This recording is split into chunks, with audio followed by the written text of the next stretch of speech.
Do you know how to spot the signs of burnout? Unfortunately, too many of us don't see it until it becomes a crisis. This week, I talk with Amy Leneker, leadership consultant, self described recovering workaholic, and author of the book Cheers to Monday. Here, Amy shares her experience with two major bouts of burnout, including the physical and emotional warning signs she missed along the way. We also explore the importance of separating what's environmentally driven from what's self imposed so that we can make better decisions about how to manage ourselves. And we talk about the role organizations play in creating healthier cultures and why shared responsibility matters when addressing stress and burnout at work. Amy also shares how redefining her identity beyond work changed everything for her and why joy is so important to our success at work. Thank you so much, as always, for listening.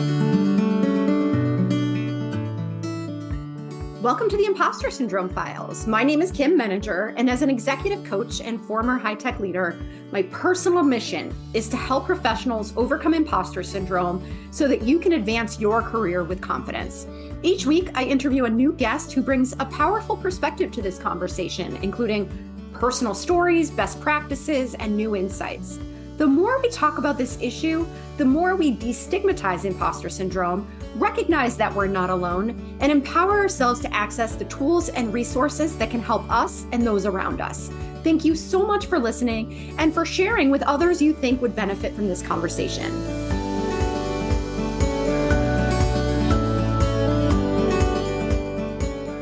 Welcome, Amy. I'm so excited to have you here today, and I would love to start by inviting you to tell us a little bit about yourself. Thank you. I'm thrilled to be here. I always start by saying I am a recovering workaholic. So I am coming off of 2 rounds of burnout and have made it to the other side. And so I like to describe myself as a work in progress every day of trying to find a good work-life balance. I run a leadership consulting firm. I just wrote a book, which is really fun. So I spend most of my days helping leaders and teams work well together.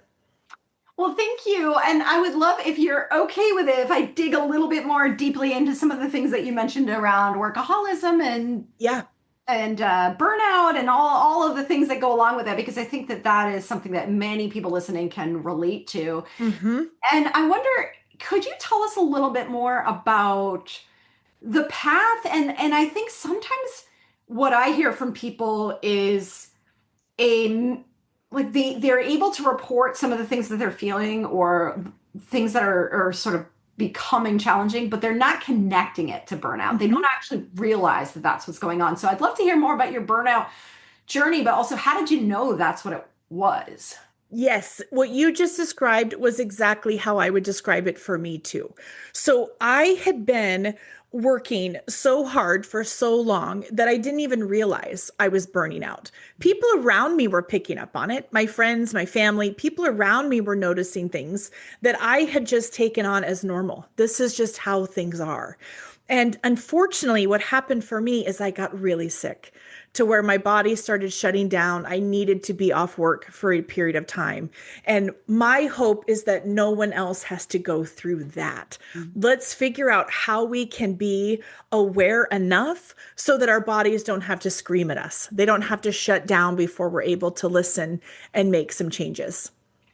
That is unfortunately an all too common story that I'm hearing now too. Yes. Like, if you're not willing to listen, your body's going to do it for you, right? Yes. So are there earlier warning signs that you would encourage people to pay attention to? Or I know it looks different in every person, but are there sort of general themes that you would want people to think about?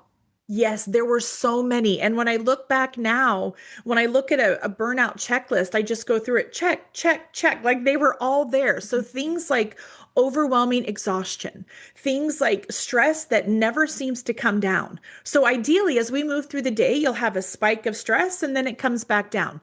Mine didn't. Mine was just a high level of stress throughout the day. I was having headaches. I was having muscle pain. I was also just emotionally exhausted. So I think, at least for me, part of what I missed was that it's not just the physical signs. It's not just the emotional signs. It's not just the mental health signs. It's all of that together. It's looking at yourself as this holistic package and saying, am I well? Am I okay in this space I'm in right now? And when you think about what got you to that point, because I think this is where it becomes pretty tricky. Whenever I'm talking with somebody who's sort of in the manifestation of burnout symptom Mhm. stage, is what's coming from within and what's coming from the environment, right? Mhm. Because I think a lot of women in particular put a lot of pressure on ourselves. We're high achievers, we're perfectionists, we're all the things, right? Want to make people happy, and so we just keep Mhm. taking on more and more and more work. And sometimes we lose sight of what's self-imposed versus what is an actual expectation from the environment. Now, lots of people work in very toxic, very Mhm. high pressure environments. And so there's often an interplay there. But I wonder if we could sort of break down like what's from within and what's from without, right?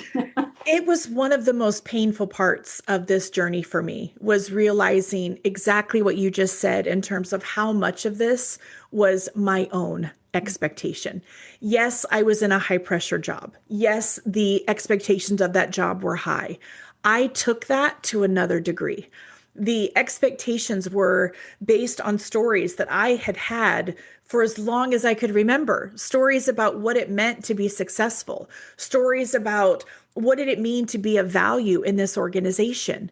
And it was one of the most painful parts. And it's why I was so drawn to your podcast. Before we hit record, I was telling you, I love that the title of your podcast just gets to it. Because for me, a lot of my burnout story was directly connected to imposter syndrome. This idea of always having to prove and validate and show that I do belong here, I do deserve a seat at this table, when I was the only one questioning that. There was no data that anybody else around me was questioning that. So, yes, there were absolutely forces from the outside, but the most painful ones were when I realized the stress was also coming from inside. And thank you for sharing that. I think it is, you and I were talking about the importance of saying these things out loud, sharing these stories, kind of pulling back the curtain on it Yep. to so that we know that we're all in this together. I Hmm. think it's so important to acknowledge this because we are the only common denominator across our careers. And so sometimes the temptation is to just quit the job and go someplace else. But if the call is coming from inside the house, right? Like you're taking that with you wherever you Yes. go. Yes. Oh my gosh, that is exactly what happened to me because I thought, well, if I leave this high pressure job, if I leave this situation that's clearly I'm not doing well, my body's shutting down, if I leave that job, then everything's going to be fine. So I went out and I created my own company. I was going to have my own schedule. I was going to take control of my life. And within a few years, the exact same pattern had repeated itself. So that's when it was this aha moment of where is this coming from? Why is this happening? Because if I didn't do that, I'm convinced it would have just repeated my entire life. It would have just been one pattern of burnout, recover over and over and over again. So, what did recovery look like for you? And let's start at the beginning, right? So, obviously, unfortunately, you experienced this physical illness. So, I'm sure getting that under control was a big part of it. But like, what does the transition from like burnout to recovery look like? It was a long journey for me. And my big aha moment when I was in my doctor's office for the seventh week in a row, because after I'd had my first panic attack, he put me on medical leave, wanted to see me every week. So I was on my seventh doctor's appointment in a row. And I was filling out the same paperwork I filled out every time. But this time, Kim, there was a second page. And the second page had only 10 words on it, but it literally changed my life. And the 10 words were, what are your hobbies? What do you do for fun? Mm. I could not answer it. I was sitting in that doctor's office. I knew what my husband did for fun. I knew what my kids did for fun. I had no idea. I could not remember. And I'm not trying to sound dramatic. This was just my experience that day. I could not remember in recent memory when I had done something for the sheer sake of doing something fun for me. So it was this aha that I had completely lost myself in this quest to be a good mom and a good wife and a good employee and a good leader. I had completely abandoned who I was. And the good news, though, is that those 10 words are also what helped me find myself. So the healing journey became this really, it was long and arduous, but it was also meaningful because it helped me figure out, well, who am I? And who do I want to be in this season of my life? I had spent so much of my life thinking about what I wanted to do. What did I want to do in my career? But I had not spent a lot of time thinking about who do I want to be? Who do I want to be in this season of my life? So that's what the healing journey looked like for me. How did you go about answering that question? Because it is such a big question, and I think it can be hard to get your arms around. Yeah. I tried everything. So this, if you knew me, this would not surprise you at all. So one day my doctor said, so here are some things that people have done to help with panic attacks and anxiety. And he listed like 12 of them. Well, I did all 12. I'm like, how do I know which of these 12 is going to work? So by the time I checked in with him again, I'm like, all right, I've scheduled acupuncture, I've scheduled equine therapy, I'm going to yoga. Like I had done all of these things. And some of them worked great, others not so much. But for me, it was really trial and error. It was surrounding myself with the medical support that I needed, and then also the emotional and social support that I needed to really figure out these questions that I had been avoiding for a long time. Well, it's funny because there's the high achiever in you getting all of the stuff, Yes, right? exactly. It's like, well, no wonder. Like, yes, of course, I'm scheduled for equine therapy on Wednesday at 3. Like, yes, of course. But you know what else that your story is reminding me of too is just how many resources there are out there and how Yes. important it is to not try to do this alone. Exactly. Exactly. And I think it's what I tell women all the time that you may have the most well intentioned family. You may have the most well intentioned friends that love you to your core, but that doesn't mean they're mental health professionals. That doesn't mean they've gone to school and are certified to provide support when you need it. And so that was really freeing for me was to be able to actually surround myself with people who knew what was happening and could help me navigate through what at some moments felt unnavigatable, if that's even a word. And so, as you were coming out on the other side of it, what Mhm. felt different for you? Like, because you're still working, right? Like, did you Yes. have to fundamentally change the way you think about your work or how you approached it? Like, what's different? I had to fundamentally change everything about it. So the biggest piece for me was changing my identity that this isn't who I am. This is what I do. So what I do for a living is not it's not the core of who I am. It's a piece of who I am, but it's not everything about who I am. And so now, and it's not that I get it right every time. I run a business, like there are times where I absolutely overcommit or overschedule, but I'm able to catch it a lot faster. Now I can say, okay, Leneker, you're doing that thing again. It's time to pull it back. And I've started doing what feels like simple things, but they've been huge game changers for me. So if I need to travel for work, I block the day after. Just those small things of knowing myself well enough of what I need to recharge, of what I need to reset, has been an absolute transformation for me. I should have. I just recently took a red eye home from LA to Boston, and Yes. I flew in 5:30. I don't sleep on planes, and then just worked Yeah. a full day. I Of was course you did. Right. Why wouldn't you? Of course. like, oh man, I really should have blocked the day after. Yes, in our family, we call it the Leneker Day. So ever since the kids were little, whenever we would travel, we would build in a buffer day before they had to go back to school or before my husband and I had to go back to work. And it's funny because our daughter went on a trip last year and she didn't get that day in between. She was like, does nobody else know about the Leneker Day? I'm like, well, I think you just answered your own question. Great. So I want to talk about your book too. Yes, thank you. How does that fit into everything that we're talking about? It's all of it. So the book was my journey, but it was also my hope that no one else has to go through what I went through. There isn't a reason to get to the point where your body starts shutting down. And there are things we can do in organizations to prevent it. And if people are starting to get there, there are things we can do to help them recover. So my hope is that my story isn't the story of so many other people, that it starts to become something unusual and different because we figured out a new way of working. And because you brought up organizations too, and I think obviously they have a big role to Mhm. play. What do you recommend?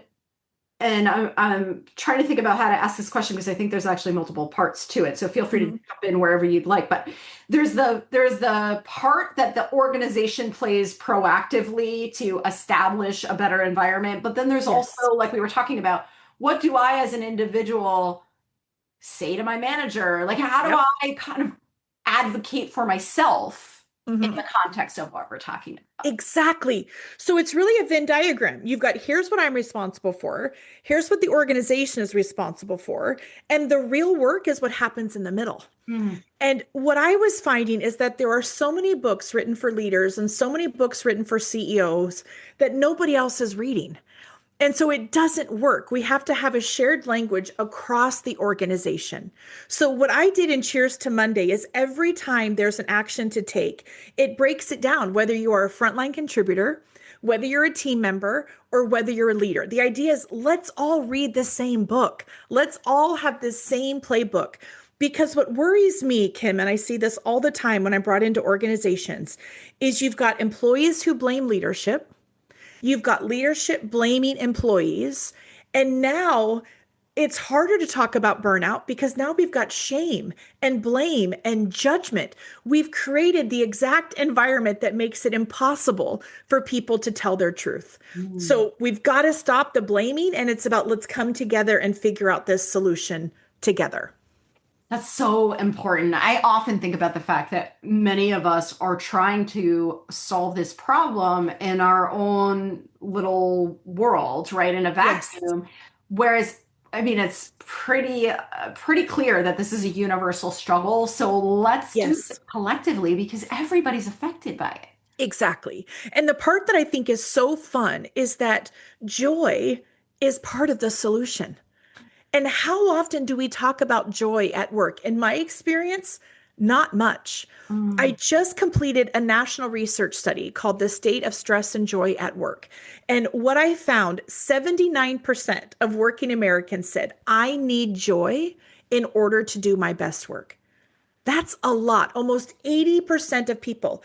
And 75% of working Americans said that when I feel joy, it helps me deal with my work stress. Mm. So we're spending all of this time and money and energy looking at stress and burnout, and we're missing one of the most important levers, which is joy. And it's right there in front of us. We just aren't having those conversations. What's what is the conversation around joy? Because I think that there's a way in which there's kind of an obviousness to the human need for joy, but also a way in which we sometimes feel like it's a luxury or that it's an unrealistic expectation and it feels self-indulgent Yeah. sometimes, right? Yes. So what should we be thinking about? And we absolutely have to question that narrative because it isn't. The data shows it's not. It's not something that's fluffy or just a nice to have. It's actually a performance driver. So, what you can do, what I hope everyone does on their teams, is you can start with what I found are the leading causes of joy. And then you bring that to your team and say, let's talk about it here. Are we experiencing these? Are we having these? So, the top three drivers of joy, the first one is when you've got meaning in your work.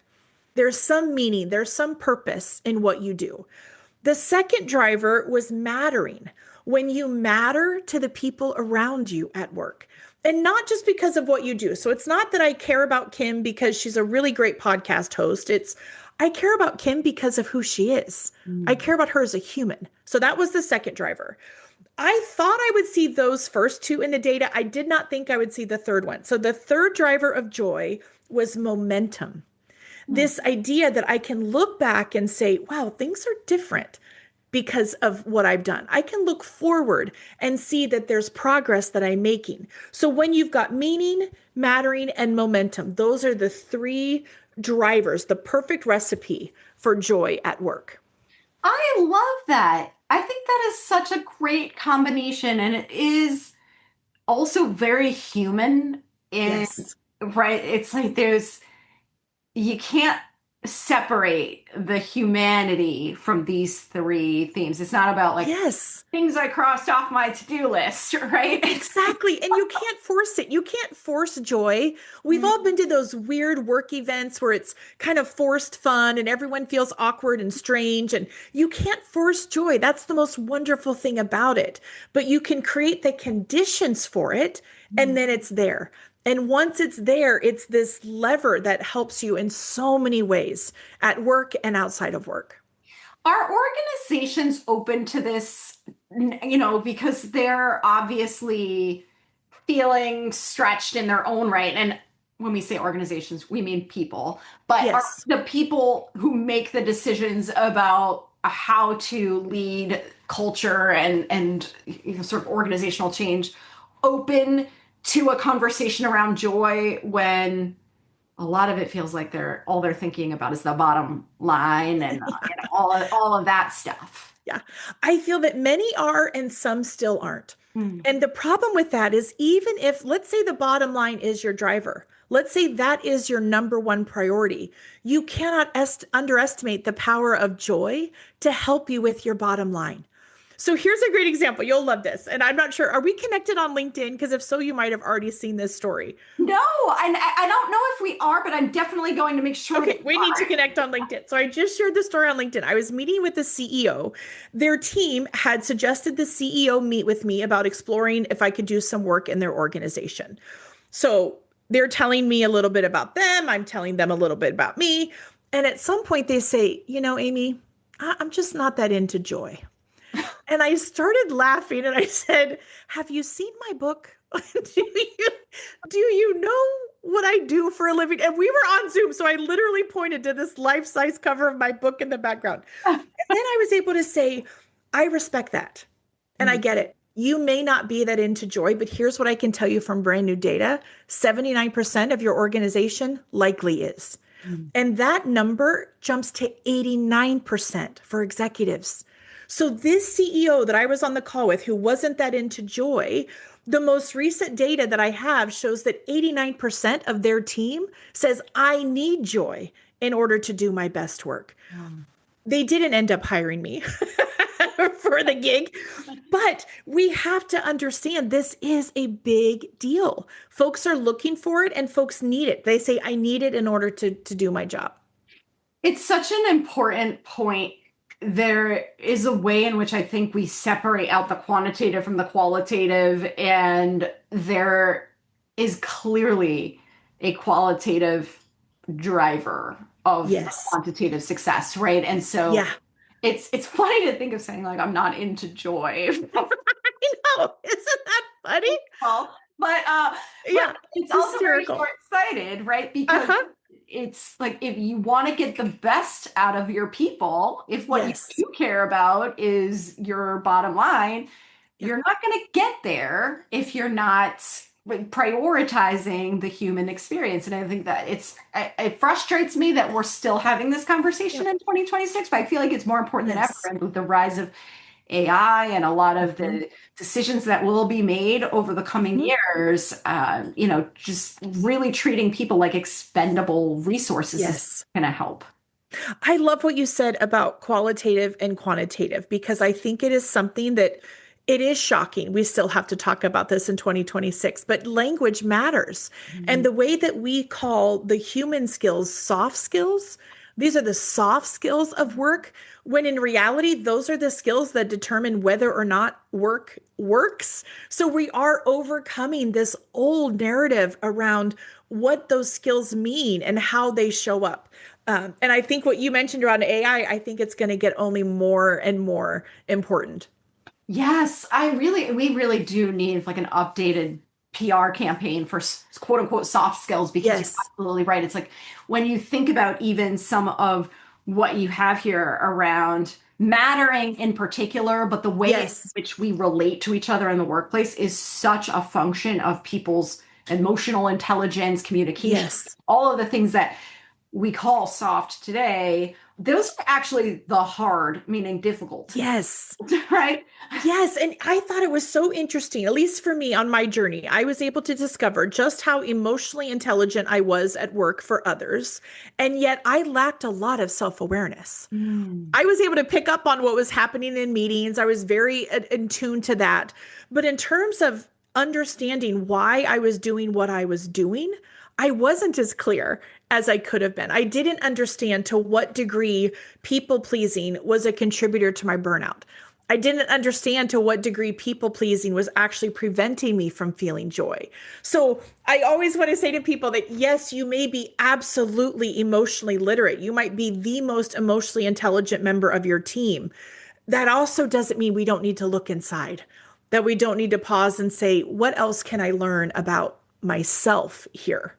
That is such an important point. And I wonder if you have thoughts too on how do we, in an age where there's so much noise and very little time, build the Mhm. self-awareness muscle? Like, how do you think about weaving that into our regular routine as opposed to it being some like event that we schedule where we go Yeah. through exercises and like what do you do? I have found that the very most successful leaders have coaches, therapists, and usually both. So Yes. that is my secret sauce. I think that every leader needs a coach. And if you can't afford a coach, then have a mentor or a peer or someone who's advising you. And I think that most of us, I'm not a mental health professional. I can't speak for everyone, but most leaders I work with really benefit from having a therapist where they can talk through the emotional side and why am I doing what I'm doing? Because what we don't want to do is work that out at the workplace. That's Yes. not our workplace's job for us to work out our emotional needs. We've got to figure out how to do that on our own and show up in a way that's well and it actually ripples out for the good for the people around us. I'm so glad you said that. I often joke about the fact that we should all have to go through therapy before we go into the Yes. workplace because we're all carrying Yes. like our baggage around and we're Yes. triggering each other without realizing it. And so Exactly. you're absolutely right. And it goes back to what we were talking about of not feeling like you have to do this alone, of That's right. having the resources that help you work through a lot. Because life is hard. We're in a really Exactly. tricky time, and it's not, as you said before, shameful at all Right.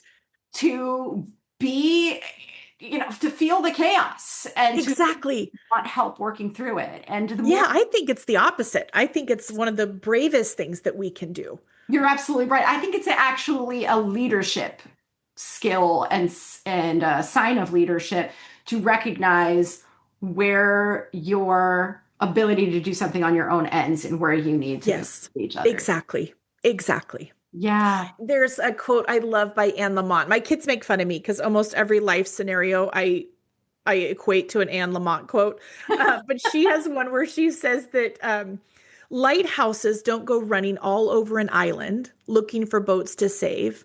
They just stand there shining. And Mhm. she wasn't writing about leadership, but I think it's a beautiful metaphor for leadership. What she's saying is your job isn't to run across your 1,000 person organization and fix everything. But if you can be well, if you can be at a place where your stress is low, your joy is high, your mental health is good, your physical health, then just by doing that, you're creating a ripple effect across the organization. So I go back to that often. I think that she's so spot on. I love that so much. And that really does reinforce too the importance of taking care of yourself because if you use the lighthouse analogy, if the lights aren't on at the lighthouse, right? Exactly. Literally and figuratively. Yes, exactly. Oh my gosh, Amy, I could talk to you all Oh day. my gosh, I think the same thing. But I would love for people listening who want more of you and want to check out your book and your work. Where can they find you? Oh, thank you. AmyLeneker.com is the best way. And you can pick up Cheers to Monday wherever books are sold. Thank you. I'm going to make sure that we put the links into the show notes. And thank you so much for being here. This was really fun, too. Thanks, Kim. I appreciate you. Thanks so much for listening to the Impostor Syndrome Files. If you would like to continue this conversation in a safe and trusted space, I would love for you to join my virtual discussion group every Thursday at 12 p.m. Eastern. For the past several years, the group has been limited to women, but it is now open, regardless of gender, to anyone who is interested in exploring and troubleshooting common workplace challenges, building better awareness of ourselves and others, and becoming more inclusive allies at work. Check out the show notes for more info on how to find us, and please join us next week for another episode of the Impostor Syndrome Files.